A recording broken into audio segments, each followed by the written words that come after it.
Rivers said that Michelle Obama was a man before she died. Was that a joke? I thought it was a joke. I thought it was a joke too, but the way she said it wasn't like jokey. She was like, oh, come on, everybody knows Michelle Obama's the man. Like, remember that? Yeah, like, would Big Mike kill you for that? Well, I think she died because she had 1,000 plastic surgeries. But yeah, she was going under. Yeah. She just sees these big black arms coming over her face. Big Mike. Bro. Oh, no. The glare of attention leaves no room for illusions. And Joe Rogan isn't here to tell a bedtime story. He tears apart Michelle Obama's carefully curated legacy, exposing the inconsistencies and pulling back the curtain on her polished public image. Every layer of the brand comes under fire from empowerment, packaged as a commodity to sophistication concealing hardship. This isn't sugar-coated praise. It's a full dismantling of the narrative America was encouraged to accept without a second thought. Joe Rogan is calling out Oprah and Michelle Obama for hypocritical speeches at the DNC. Watch. She's up there talking about income inequality. Like, hey, lady. Yeah, I know. You're rich as like, how is that equal? And also, when Michelle Obama was saying, you know, I think she was saying her mother or grandmother was always suspicious of people who took more than they needed. Yes. Like, you are worth so much money. Take more than they need. The Obamas have 4 mansions. I mean, it's a bunch of rich people talking. Take the Obamas, for example. They own 4 homes. Among the elite, conversations often circle back to Michelle Obama, a figure somehow celebrated as both the most relatable and the most distant personality in America. While urging others to embrace sacrifice, she transformed from a Harvard law graduate into the emblem of luxury yoga mats, $10,000 sneakers, and kale chip culture. Joe Rogan didn't bother with a slow build. He went straight for the absurdity of hearing someone who spent a lifetime on Martha's Vineyard lecture working mothers on coping with inflation, juggling 2 jobs, packing carrot sticks, and meditating their way through financial strain. At the time, the country's almost back to normal before World War III. COVID was just so strange. We lost a lot of people during COVID, and most of them are still alive. Yeah. Before COVID, I would have told you that vaccines are the most important invention in human history. After COVID, I'm like, I don't think we went to the moon. I think Michelle Obama's got a dick. I think Pizzagate is real. I think there's direct energy weapons in Antarctica. If you're enjoying this video, tap the bell icon and subscribe to the channel. You too can reach enlightenment provided you have a personal chef, a security team, and a helicopter on standby, she quipped, turning the role of First Lady into a full-fledged lifestyle brand. The irony was enough to push Joe Rogan to the brink. While the media and tech giants sold us polished illusions, the same woman who turned the White House garden into her personal photo backdrop stood before children to lecture them on obesity. Meanwhile, the truth was quietly slipping away. The one. Or the first woman We already president. have it with Obama, so let's just calm down. Got it. You know Michelle is a I'm sorry, she's a what? a transgender. We all know. Oh my gosh. That's pretty funny how she said it. Okay, we all know it. Joe tore through it like a batch of wilted lettuce, behind a practiced smile that masked a steady stream of sly jabs and calculated victimhood. Michelle navigated the political arena like a seasoned dodgeball champion, lobbing quiet but potent hits. Beneath the glossy presentation was just another sculpted, over-polished hypocrite disguised in perfection. Counted her husband's riches. They're definitely billionaires by now. The house in Martha's Vineyard, which is, I think, $20 million out on the yachts of David. What happened to me? Why doesn't anyone think about what happened to me during my... I'm enraged. I'm almost speechless at how ridiculously out of touch this person is. It felt like a surprise TED Talk dripping with moral superiority in every sentence, only this one was staged in a venue the size of a stadium.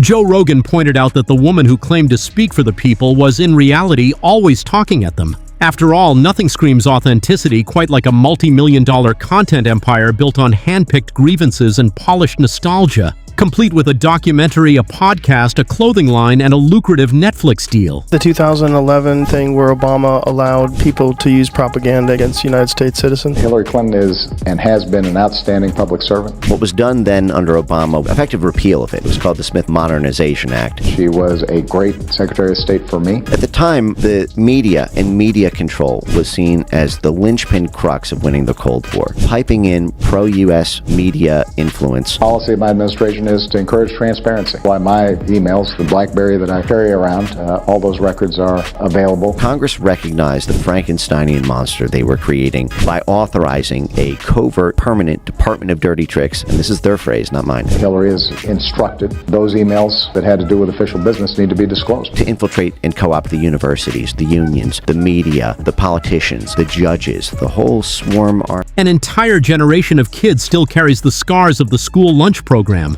where they were served cardboard-like chicken nuggets and shapeless vegetable lumps. Michelle had promised healthier meals, but instead students walked away with a lifelong aversion to anything resembling nutritious cuisine. Joe couldn't help but laugh at the absurdity of a bureaucratically designed diet. Even the taste had been sacrificed, and common sense was buried under a campaign that equated compassion with control. The release of her memoirs only fueled the self-admiration, each page crafted like a shrine overflowing with grand gestures meant to wring maximum sympathy and glowing praise from the media. Joe noticed every ounce of that effort, and when she left the White House, she didn't exactly disappear. Her influence, fueled by fame, popularity, and unchecked power, turned her into the administration's ghost speaking from the shadows, lingering in the headlines like a royal figure who never truly surrendered the throne. When they gave that speech, when he gave a speech on television, and everybody was like, fuck this.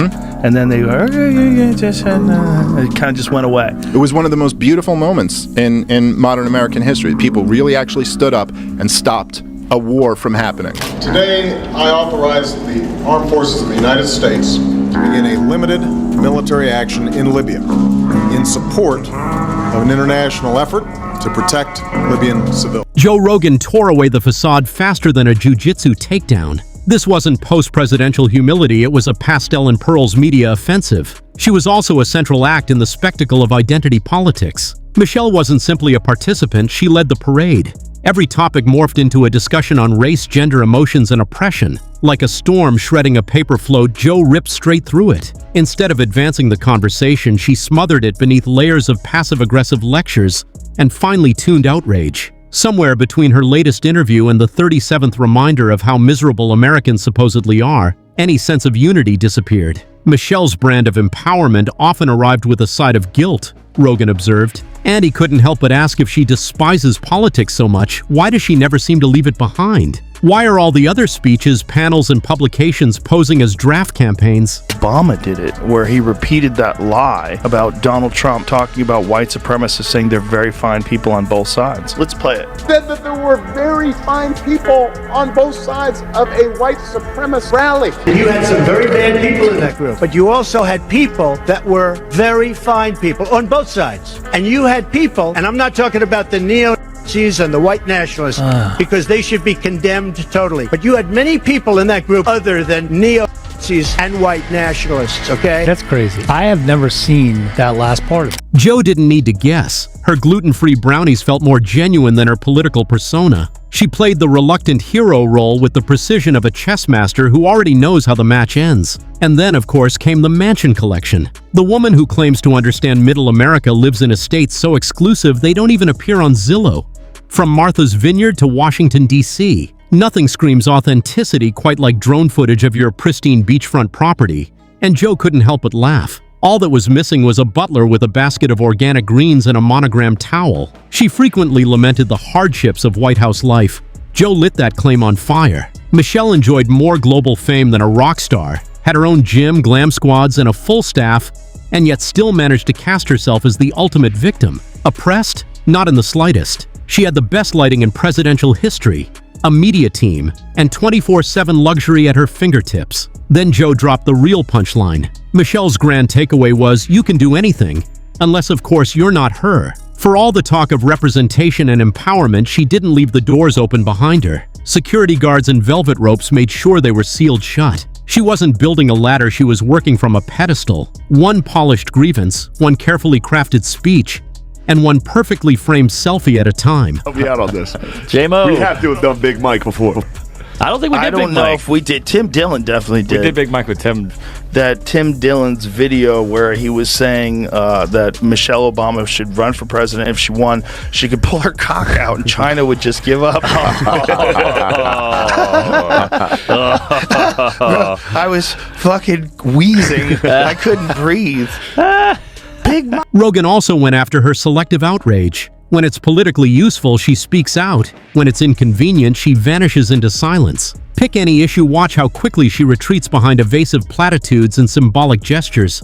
When the topic turns to boundaries, education, or free speech, Joe had a name for it. Performative politics, where celebrity matters more than substance. Michelle isn't interested in debate, she craves a spotlight. And the media feeds it to her in excess, never daring to test the depth of the water, instead treating her as though she were walking on it. Journalists act as if her words descend from a mountaintop rather than a brand strategy office, and criticizing her is treated like a sacrilege. Even Joe couldn't stomach the sanctified glow. To him, it looked like a crowd selling a corporate product wrapped in inspirational quotes, hooked on applause but allergic to accountability. She was even mocked for playing the role of America's mom, the one who tells an entire generation they're beyond saving while also giving them pep talks on resilience. The one who preaches about overcoming obstacles while speaking from a plush hotel suite, with 10 staffers on standby and a private jet idling outside. That's cognitive dissonance at its finest. And Joe turned every one of those contradictions into a punch powerful enough to crack granite. When she had her kids, were they private or public? Like, when he was a senator? I don't know. I just know that he was a senator, right? Yes. Before he became president. For sure. So what, law school, Senate? I have no issue because I want to live. I have no issue with Big Mike. I don't care that they killed that sex slave in Martha's Vineyard. That's what happens to sex slaves. They drown in ponds. That's what happens. You fuck the ruling class, you drown a pond. That's what happens. If you get your little mouthy, you go into the pond. I don't have a problem with it. I have no problem. I think it's good. I actually think it's good. I think it makes our country fun. I think it makes us unique. I think Putin and them are scared of that shit. They do it all the time. I think Putin and the Chinese are like, you don't know what's going on there. Because they got people that maybe they're men, maybe they're women, we don't know. And now come the whispers about Michelle's supposed 2028 run. The mere idea sent Joe's sarcasm into overdrive. Here's a woman who dances on award shows, hosts multi-million-dollar podcasts, and pops up on every talk show still breathing, yet insists she just wants to be left alone. This isn't hesitation, it's a well-rehearsed pause before the next calculated leap. And anyone who dares question it gets labeled ignorant, racist, or sexist. Michelle isn't the embodiment of hope. Joe stripped the label off and called it what it is, a brand. There's no inspiration in it, only elitism disguised as casual charm. It's sanctimonious activism, the kind that wraps moral superiority in a glossy package. She sold herself as the nation's mirror, but what we got instead was a TED Talk on how we should work harder, like she did, paired with a perfectly posed reflection of her own polished figure smiling back at us. If the claim that Michelle speaks for the people weren't so obviously false, it might almost be funny. Joe didn't just dismiss the myth, he dismantled it piece by piece, exposing the gears, the wiring, and the faint background jazz beneath a carefully staged narrative. As for the repeated insistence, I'm not running for president, Joe wasn't buying it. Will not run for president. Yeah, I've heard you say I think Michelle should run. She could win. She could win, I think. I think if she ran, she could win. Do you ever run for office? No. I have to ask him. No kind of office. No. I don't think she wants that, though. No, I don't think she wants that in her life. The bull that they dealt with over the 8 years when he was president. Because I've got these two young people at home. Being the kids, the daughters of a president, just think about it. Not so easy. That job for anybody that really good at it. Yeah, I trust the person who doesn't want the job more. Yeah. The saddest part is this isn't even the final act. Michelle Obama continues to turn romanticized admiration and manufactured outrage into fuel for her ever-growing empire, even as the crowd's enthusiasm quietly wanes. The roast has barely started, yet the audience watches intently. These days, every stage she steps onto feels like an award show with no competition. Just endless applause for recycled content dressed up as sacred wisdom. With a performance of false humility, she drifts in and delivers life lessons that sound like they were lifted from a fortune cookie. one written by a ghostwriter with a motivational speaker on speed dial. Even when Joe Rogan tears away the wrapping to reveal nothing but overpriced fluff scented with political perfume, the crowd still roars as if she were the reincarnation of Aristotle. She has mastered the art of saying both nothing and everything at once. Michelle constantly tells her audience they're victims while insisting they're strong. Joe calls it motivational whiplash. One moment she's the champion of grit,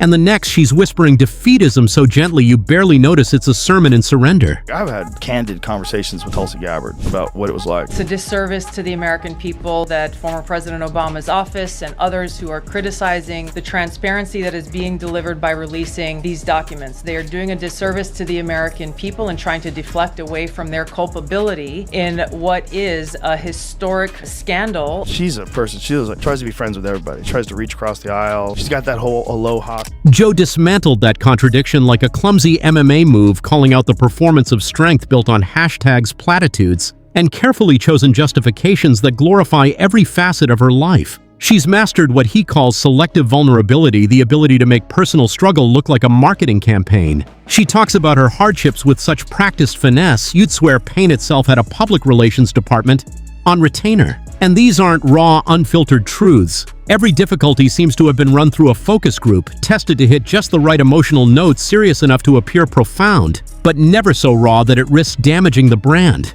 It's all part of a finely tuned machine. Behind the curtain, it's not suffering that drives the story, it's brand management. A brand that earns seven-figure royalty checks while the struggle remains perfectly packaged. Rogan summed it up perfectly. Being real matters far less than rehearsing authenticity until it sells. Today, Michelle's narrative hasn't faded. It's bigger, louder, shinier, and more untouchable than ever. The same storylines are recycled, wrapped in fresh buzzwords, and delivered with a polished smile. And she hasn't stepped away from politics. She's repackaged it, branded it, and sold it to an audience that forgot to demand a refund. The irony is that the formula never changes: selective outrage when it's convenient, polished vulnerability when it's marketable, and a message so broad it can be sold to anyone. It's politics as a lifestyle brand, empowerment as a commodity. But now the curtain is starting to lower. The audience is beginning to notice the script, the rehearsed lines, the predictable arcs, the carefully staged off-the-cuff moments. Still, the performance isn't over. Joe Rogan is only just warming up, and he's ready to strip away every last layer of the act until nothing but the machinery is left in view.